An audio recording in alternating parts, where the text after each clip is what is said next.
Bien le bonjour les clowns, c'est Jérémia, j'espère que vous allez bien. On se trouve aujourd'hui pour une nouvelle vidéo, une critique horrifique. Et cette fois, retour dans la chronologie principale, donc la chronologie habituelle des films qui sont sortis dans l'ordre. Ici on met de côté Hellraiser. Et là on va retourner sur peut-être l'une de mes sagas préférées, à savoir Saw, puisqu'on en a pu parler depuis Saw 3D, donc sorti en 2010, donc ça va faire un bon bout de temps que j'en ai pu parler. Et donc ici on revient sur l'univers de Saw, et là on va parler de Jigsaw. Sorti en 2017, c'est réalisé à la fois par Michael et Peter Spearing, je sais pas comment on le prononce, enfin bon, vous m'avez compris. Donc c'est réalisé par deux personnes qui sont de la même famille, donc voilà quoi. Alors synopsis, la police enquête sur une vague de meurtres dont le tueur s'est fortement inspiré de John Kramer. Donc à chaque fois, il tue une victime et il découpe les peaux d'une personne en forme de pièces de puzzle. Du coup, la question qu'on se pose tout le long du film, c'est est-ce que John Kramer est-il revenu d'entre les morts? Ça, c'est la question qu'on se pose. Pendant que de l'autre côté, tu as un autre jeu avec d'autres victimes qui a démarré. Et du coup, là, toutes ces personnes-là n'auront qu'un seul but, c'est de se confesser sur leurs péchés et leurs actes de cruauté qu'ils ont vécu par le passé. Voilà à peu près pour le scénario. Donc en gros, c'est à la fois pour voir si les victimes vont s'en sortir et aussi pour déterminer est-ce que John Kramer est vivant ou pas. Voilà, ça c'est la question qu'on se pose tout le long du film. Enfin, quand tu vas te poser pendant tout le long du film. Alors, ma relation avec ce film, c'était pas facile. J'ai été le voir à sa sortie. Et quand je suis ressorti, j'étais j'étais déçu. Il faut dire ce qui est. J'ai été déçu parce que la bande-annonce, elle me donnait envie, franchement. Je me dis, on va sûrement avoir un film qui va être la suite directe du 7. Et dans ce film-là, c'est considéré comme une suite. Sauf que, à la sortie, quand c'était vers la fin, j'étais déçu. J'étais déçu, j'étais dégoûté, et voilà quoi. Du coup, mon avis avec le film n'a vraiment pas changé du tout. Je suis vraiment pas fan du tout du film. Pour limite dire que j'aime pas du tout en fait. J'aime pas du tout ce film-là. Je pense que bon, c'est pas le pire de la saga, honnêtement. Vous savez très bien c'est lequel le pire. Pas celui qui était là, mais celui qui va arriver. Celui-là, c'est le pire. Mais Jigsaw, c'est pas le pire, honnêtement. Enfin, je pense que vous allez voir que dans tout ce que je vais dire, c'est que j'aime pas ce film, mais tout n'est pas acheté. Tout n'est pas acheté. Il y a des choses quand même qui sont très intéressantes dans ce film-là. Et donc, on va y aller sans plus tarder. On va commencer avec les quelques points positifs que j'ai pu trouver à ce film-là. Alors j'ai bien aimé, c'est que comme je vous l'ai dit dans le synopsis, c'est que dans ce film-là, on se concentre sur la confession des péchés de chaque victime. Et je trouve ça pas cool comme idée d'avoir apporté ce genre de sujet-là. Qu'au quoi les personnes ont été sélectionnées parce que chacun a commis des erreurs dans leur vie. T'en as une qui avait tué une personne alors qu'elle était asthmatique ou autre cassie. T'en as un qui a tué une personne alors que cette personne lui avait acheté une moto. T'en as un qui avait tué son meilleur ami quand il était jeune parce qu'il a fait le con. T'en as une qui est responsable de la mort de son bébé. Voilà, c'est que des trucs ainsi. C'est en fait des actes où chaque victime a commis quand même un acte de cruauté dans leur vie en fait et qui s'en est toujours voulu, qui ne se le sont jamais pardonné en fait. Je trouve ça pas con comme idée d'avoir apposé ce genre de thème dans un saut, honnêtement. C'est beaucoup mieux sympa que le qu'on a eu dans le saut 3D où on a une victime qui genre a fait croire au monde entier qu'il s'est fait passer pour un gars qui a survécu à John Kramer, alors qu'au final, c'est pas du tout le cas. Il a menti juste pour réclamer du pognon et devenir riche. Alors que là, on se concentre sur la confession des péchés des gens. C'est pas une mauvaise idée, honnêtement, même si par moment, on sent que c'est un peu cousu de fil blanc, mais on va dire que dans l'ensemble, c'est assez correct pour ce genre de thème-là. Je suis pas contre Coco, on a mis ce genre d'idée-là. Même dans la bande-annonce et même quand j'ai vu le film au ciné, j'étais pas contre, ça m'avait plutôt convaincu, honnêtement. Donc rien que le fait que les victimes sont confessées, j'aime bien. Ensuite, un piège que j'ai bien aimé, c'est le piège de l'ouverture, à savoir quand tu as toutes les personnes qui ont un espèce de seau sur la tête et qu'ils sont enchaînés et qui doivent faire un don de sang pour si elles veulent s'en sortir en fait, parce qu'ils sont enchaînés à un mur où il y a des scies autour. Et ce début-là, j'ai trouvé franchement sympa. Ça te met directement dans l'ambiance. On va On va pas devoir attendre 10 minutes afin qu'on nous met le premier piège. Non, on le met directement d'entrée de jeu. Bon, même si l'ouverture, ça se lançait sur une course-poursuite avec les flics, mais bon, c'était pas très top. Mais bon, bref, le piège de l'ouverture avec des scies, c'est pas trop mal. Et le fait qu'au quoi, c'est à ce moment-là où tu rentres dans la voix de John Kramer, ça fait extrêmement plaisir, honnêtement, ça m'a fait extrêmement plaisir. Et je sais pas, le piège m'avait plu. Genre, t'en as un qui se coupe un doigt, l'autre qui se couvre littéralement un bras, enfin, qui se fait scier un peu le bras, une autre où c'est carrément le dos. Ah, le dos, ça doit faire mal, putain, ça doit faire mal. Ah putain, à ce moment-là, j'avais eu mal au dos. Ça fait mal au dos, je me suis dit, bonjour la coloscopie. Hein. Bon, bref, le piège d'introduction, pour moi, c'était très beau, honnêtement, j'ai bien aimé. Sympa aussi que, bon, la musique, c'est sympa, enfin, on va dire que c'est mitigé comme point, mais je vais quand même dire, c'est qu'en fait, tu as plusieurs thèmes des anciens films qui ont été rechopés pour les foutre dans ce film-là. C'est pas trop mal, mais ça m'a dérangé quand même que tu as l'impression qu'en fait, il n'y a pas de compositeur en fait, sur ce film-là. C'est juste piocher des musiques des anciens films et les planter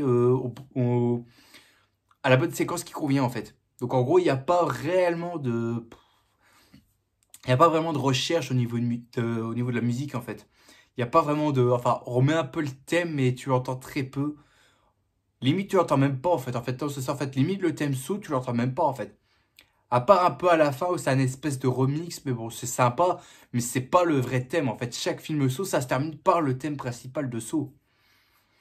Et là, on l'a même pas du tout. On l'a même pas du tout. Donc, on va dire que les musiques, c'est sympa parce que c'est des anciens films et les bandes son de chaque film, j'adore. Mais dans ce film-là, on va dire que c'est à la fois un point négatif et un point positif. En fait, point négatif, simplement parce qu'il n'y a pas de recherche au niveau musique. Et point positif, parce que c'est des musiques que tu as déjà entendues des anciens films. Donc, c'est sympa, mais bon, voilà quoi. J'ai bien aimé aussi qu'au quoi par moment quand tu as la police et les gens qui découvrent les cadavres, ça m'avait plu aussi. Là, il y a des détails franchement qui sont bien réussis. Il y a déjà le mec avec le seau là qu'on retrouve pendu, qui est en slip. Les détails aussi, c'était bien foutu. Une femme qui soi-disant, elle s'est jetée du haut d'un bâtiment et qu'elle a été brûlée. C'était pas trop mal, honnêtement, les détails étaient bien foutus, honnêtement. On voit que c'est pas du bâclé quand ils veulent faire, quand ils veulent montrer des organes ou quoi que ce soit. On voit que c'est pas du bâclé dans les films Saw. Ça, c'est une grande force, je peux dire. Et puis l'autre, c'est un cadavre qui a été déchiqueté que tu retrouves dans un placard. Justement, dans l'espèce de musée des pièges de John Kramer. Ça m'avait plu. Tous ces moments-là, ça m'avait plu. Honnêtement, qu'on retrouve tous les cadavres ou quoi. Les détails et tout, c'est ultra bien foutu. Et c'est rare qu'au quoi, à cette époque-là, donc on est en 2000, ça, ce film-là, c'était 2017. C'est rare qu'au quoi, des cadavres sont bien représentés. Parce que par moments, ils peuvent faire du bâclé. Hein. Mais au moins, là, ils ont réussi. C'est assez propre. C'est pas bâclé. Franchement, je trouve ça génial. Euh, un piège je vais pas trouvé aussi mauvais, que c'est quand même assez cool. C'est le piège où t'as Mitch et Anna qui sont dans une espèce de gros tube où ils se font ensevelir des graines, je crois. Et t'as des objets pointus qui leur sont balancés. Genre, t'as des scies, t'as des couteaux, t'as des fourches et tout. Ah, à ce moment-là, tu te mets en paniquer parce que, imagine, tu te fais poignarder là ou encore là, ou même là, t'es mort, je pense. Hein. Mais ce piège-là, c'est pas trop mal, honnêtement, c'est sympa. Bon, c'est pas hyper gore ou quoi que ce soit, mais c'est un piège qui, franchement, est très intéressant. C'est très intéressant, ça propose autre chose. Et ça utilise un peu l'environnement de la pièce dans laquelle se déroule le jeu. C'est pas trop mal, honnêtement. Puisque le jeu se passe dans une espèce de ferme à la campagne. C'est pas trop mal qu'on utilise un peu l'environnement. C'est sympa, ça change un petit peu. Moi, ça m'a plu le coup de cette fausse à graines. J'aime bien, honnêtement, c'est sympa. Le piège de Mitch aussi était sympa. Coco, il se retrouve les pieds pendus, que ça a un rapport avec une moto qu'il avait vendue à un jeune homme, comme j'ai dit. Coco, je vous l'ai dit. Un jeune homme avait acheté une moto à Mitch. Mais le mec, il a caché qu'au quoi les freins étaient cassés. Donc en gros, la moto n'était même pas réparée. Donc du coup, le gars, il a acheté le scooter, enfin pas le scooter, la moto. Il a utilisé quelques secondes et hop, boum, il s'est fait percuter par un camion. J'avais trouvé ça franchement assez intéressant quand on met ça. Et puis le piège, franchement, c'est incroyable quoi. C'est une espèce de grosse tour qui fait des têtes de spirale là, qui tourne et tourne. Donc ça a quoi à te faire perdre la mémoire. Genre, par exemple, quand t'es, je sais pas moi. Par exemple, quand tu penses à quelque chose, tu veux vraiment atteindre un truc, mais que quand tu es distrait, tu vas à droite et à gauche, donc du coup, tu perds un peu l'équilibre. En fait, là, dans ce piège-là, c'était juste une question d'équilibre. En fait, ton bras devait rester en équilibre pour qu'il touche la manette de frein. Et donc, du coup, non, il a été distrait. Donc, du coup, il s'est fait déchiqueter. Hein. Honnêtement, le piège, c'était sympa. Honnêtement, c'était sympa. Bon, j'aurais bien aimé que Anna ne l'aide pas, là. Parce que là, elle a passé son temps à bloquer la moto. Et que d'un coup, paf, ça s'est relancé. Du coup, le mec a perdu. Ils sont complètement cons là-dedans. L'espèce de musée que Eleanor avait construit, enfin, c'est fait. Une espèce de musée où tu retrouves tous les anciens pièges de John Kramer, à savoir le cube d'eau du 5, le flingue, le piège de la porte dans le 2, le piège à ours inversé, euh, l'espèce de piège de cage thoracique dans Saw 3. Il y a plein de pièges et je pense que si tu es un grand fan de la saga, ce lieu-là, enfin cette séquence-là, c'est juste du fan service. Et même moi, je l'ai repéré, ça m'a fait extrêmement plaisir d'avoir vu ça, honnêtement. J'ai reconnu tous les pièges, parce que j'ai vu tous les films, j'ai reconnu tous les pièges, ça m'a fait extrêmement plaisir, honnêtement. J'ai vraiment adoré ce passage-là, c'est franchement très bien foutu, honnêtement. Au niveau mise en scène, c'est sympa et tout. Et puis d'un coup, elle avait le même piège que Mitch, c'est-à-dire l'espèce de spirale pour avec la moto. Voilà quoi. Et autre point positif, attends, je regarde si j'ai rien oublié. Autre point positif, oui, le retour de John Kramer sur une seule scène, honnêtement, ça m'a fait plaisir, honnêtement. Le revoir et tout. Mais même quand j'avais vu cette séquence-là pour la première fois, je me suis posé des questions. Mais comment ça se fait qu'il est vivant?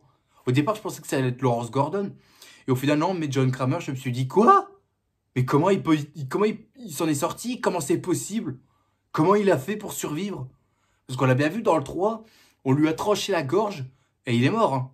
Il est mort, on a retrouvé même son corps dans le 4. Et dans le 5, ils ont confirmé qu'au quoi il est mort. Donc là, il était vivant, donc je me suis dit, c'était quoi les conneries en fait? C'était quoi les conneries? Mais bon, je sais pas, je vais redire ça après. Mais là, revoir John Kramer en une seule scène, c'est franchement une bonne chose. Franchement, ça m'a fait extrêmement plaisir, honnêtement. Et bien évidemment, si tu vois un saut, c'est uniquement pour voir John Kramer aussi. Hein. C'est pas pour voir un autre Gugus dont tu t'en bats les couilles. Hein, Spiral? Je vais m'occuper de ton cas plus tard, voilà quoi. Voilà pour les points positifs. Maintenant, point négatif, j'ai des choses à dire. Alors déjà, ce que j'avais reproché au film, la première fois que je l'ai vu au ciné, c'est que la photographie ne m'a pas vraiment plu. En fait, c'est une photographie qui est beaucoup trop moderne. En fait, beaucoup trop moderne, trop propre, quoi que ce soit. Et pour moi, c'est pas vraiment l'ambiance que je me fais d'un saut, en fait.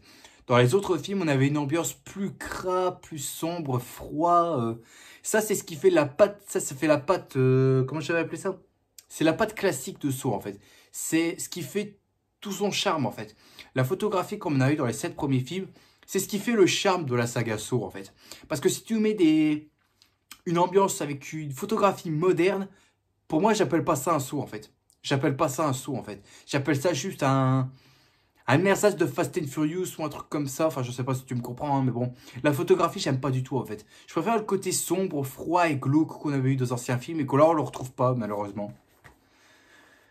Ouais, je sais pas pourquoi ils ont fait ça. Ouais, bon, je sais pas pourquoi ils ont choisi une photographie assez moderne. Pour moi, ça va pas du tout pour un saut. Par moment aussi, ce que je peux reprocher, c'est que le montage a tendance à être mal foutu en fait. Je vais pas dire que c'est un montage au couteau, je vais pas dire ça. Je vais plutôt dire que c'est un montage qui est assez mal foutu parce que dans un sens où on est dans un truc marrant qui après passe d'un moment d'horreur en fait. Et pour ça aussi, c'est un point que je dois aussi relever. Je ne sais même plus si j'avais déjà dit dans les autres films, mais je vais le répéter si je l'ai déjà dit. Euh, Mettre de l'humour dans un saut, pour moi, ça ne va pas. Ça colle pas du tout, en fait. L'ambiance est super froid, sombre, glauque, c'est torturé. Pour moi, mettre de l'humour dans un saut, ça ne marche pas pour moi. Ça ne marche pas. Il faut pas mettre de l'humour, en fait. Faut pas mettre de l'humour parce que pour moi, ça fonctionne pas du tout, en fait. Il faut que tu aies les chocottes, il faut que tu aies peur et que tu évites que quoi, John Kramer vienne te choper pour que tu le forces à le jouer à un jeu. Voilà. En fait, John Kramer, ça inspire un petit peu la peur, en fait. Le seul truc, la seule personne qui peut mettre des trucs marrants et que tu peux rigoler, c'est Chucky en fait. Chucky, lui, est programmé. Et chaque film de Chucky, c'est programmé pour ça en fait. C'est à la fois de l'horreur, mais c'est aussi pour rigoler. Alors que je suis désolé, dans un saut, ou que ce soit dans un Vendredi 13 ou un Halloween, pour moi, tu ne dois pas rigoler. Tu ne dois pas rigoler. Ça doit être de l'horreur. C'est de l'horreur. Parce que là, si tu mets un truc ainsi, c'est de l'horreur comique. Chucky, lui, il coche à ça. Il coche cette case-là parce que c'est fait pour lui. Mais de l'humour dans un saut, stop, stop, non, non, non, non, pas de l'eau, pas ça, non. Piège qui m'a pas vraiment plu aussi, c'est le piège des seringues, là, quand c'est le piège fait pour la junkie, là, donc l'espèce de meuf qui a tué une femme parce que elle avait un souci de respiration. Donc du coup, elle est morte comme ça. Parce qu'elle avait piqué juste de l'argent. C'est combien? C'était 3,53 $ si je retiens bien. Et donc du coup, ce piège-là, je sais pas, j'ai trouvé ça con parce que, à la fois parce que la junkie connaissait le nombre. Donc du coup, elle avait le nombre. Et elle se dit que non, ça peut pas être ça, c'est sûrement un piège. On a vraiment on a encore trouvé une personne assez intelligente, hein, j'ai envie de dire. Hein. Franchement, très très intelligente. Elle sait que c'est ça et elle dit que non, je veux pas, c'est sûrement un piège ou quoi que ce soit. John Kramer, lui, il ne fait jamais de piège comme ça. Il tend pas un piège quand il fait une épreuve. Si t'as la réponse, tu l'as choisie et puis voilà quoi, tu vas t'en sortir.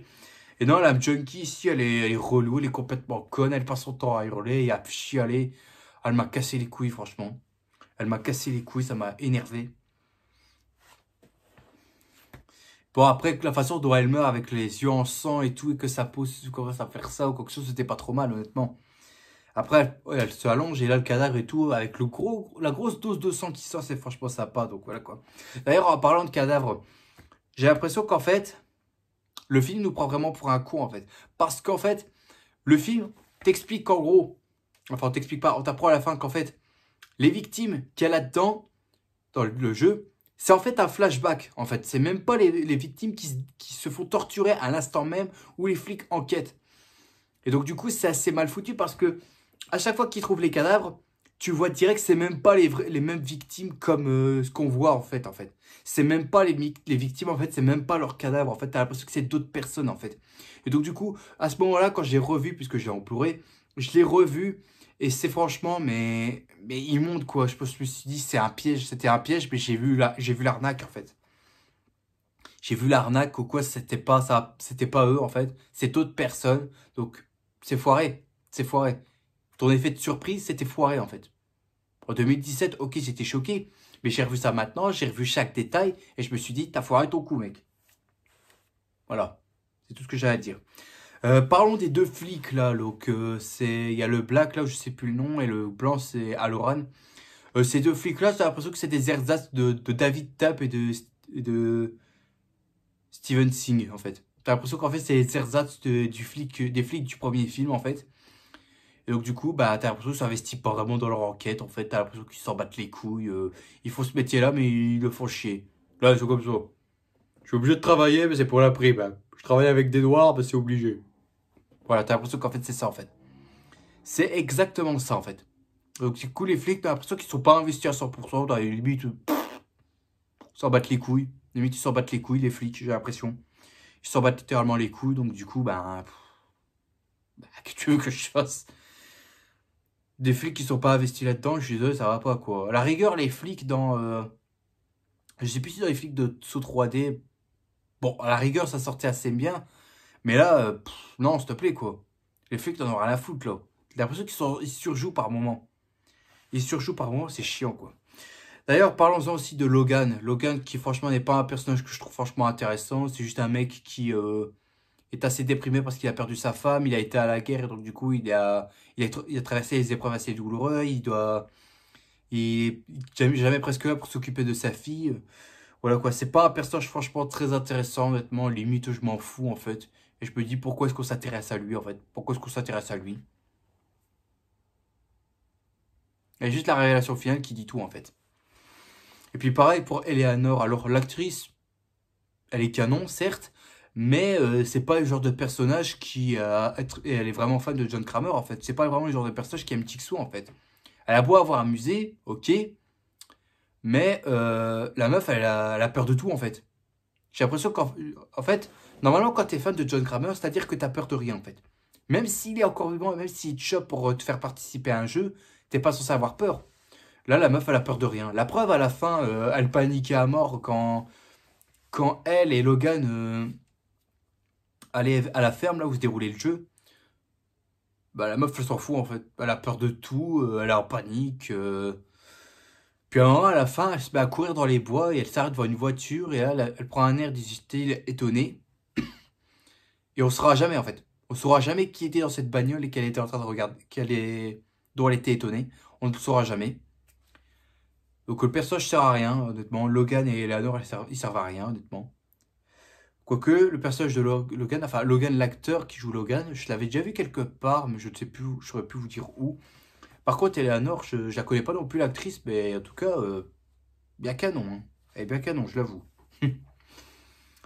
En guise de personnage qui m'a fait chier aussi tout le long du jeu, c'est Ryan.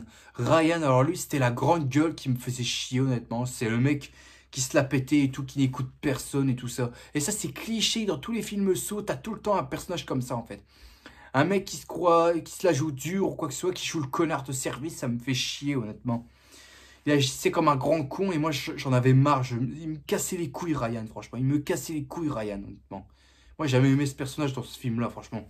Il m'a cassé les couilles. J'en préférerais que lui,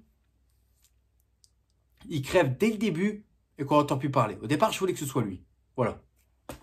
Parce que si j'avais su que ça allait être lui qui allait s'en sortir à la fin avec Anna, entre guillemets, on va dire, j'aurais préféré qu'il meure directement au début, en fait. Voilà.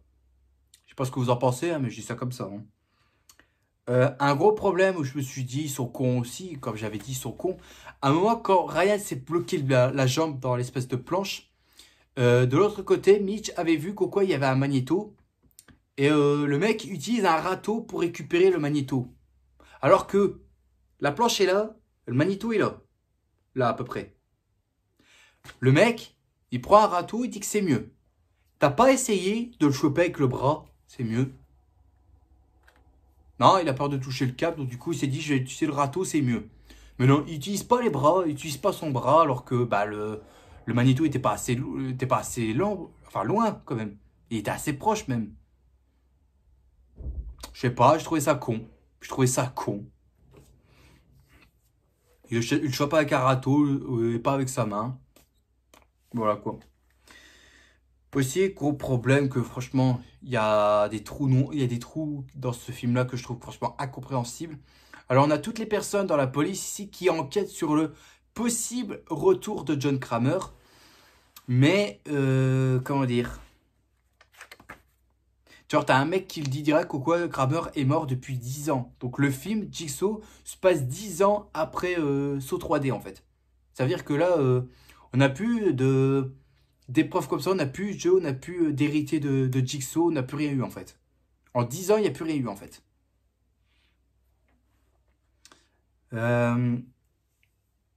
Quoi d'autre encore? J'avais dit qu'au quoi, pour revenir à ça, c'est que, bah, je comprends pas très bien que le film est mal foutu, en fait. Le film est assez mal foutu. Déjà, Jigsaw qui met, enfin, on va dire ça, Jigsaw, qui met un message audio sur une clé USB. D'habitude, c'est magnéto, en fait, hein. C'est des magnétoscopes qui, enfin, des petits magnétoscopes qu'ils utilisent. Donc, je sais pas pourquoi il le fait avec une clé USB. Ensuite, aussi, à un moment, quand ils ont pris la clé pour analyser la voix, les flics ont tout de suite dit, c'est John Kramer. Il n'y en a pas un qui s'est posé la question, comment ça se fait que c'est possible que soi-disant, il est censé être vivant alors qu'il est mort. Il n'y en a pas un qui s'est posé la question. Genre, il n'y en a pas un qui a enquêté pour dire, est-ce que c'est réellement lui, en fait? Est-ce que c'est réellement John Kramer ou si c'est pas quelqu'un d'autre? Ou si c'est pas un imitateur? Il n'y en a pas un qui s'est reposé la question, en fait, que c'est un imitateur. Tout le monde pensait que c'était John Kramer. Alors que John Kramer, je rappelle, il est mort depuis Saw 3. Hein. Il est mort depuis Saw 3. Donc ça va faire un bon bout de temps qu'il est mort. Et non, les gens pensent encore qu'il est vivant.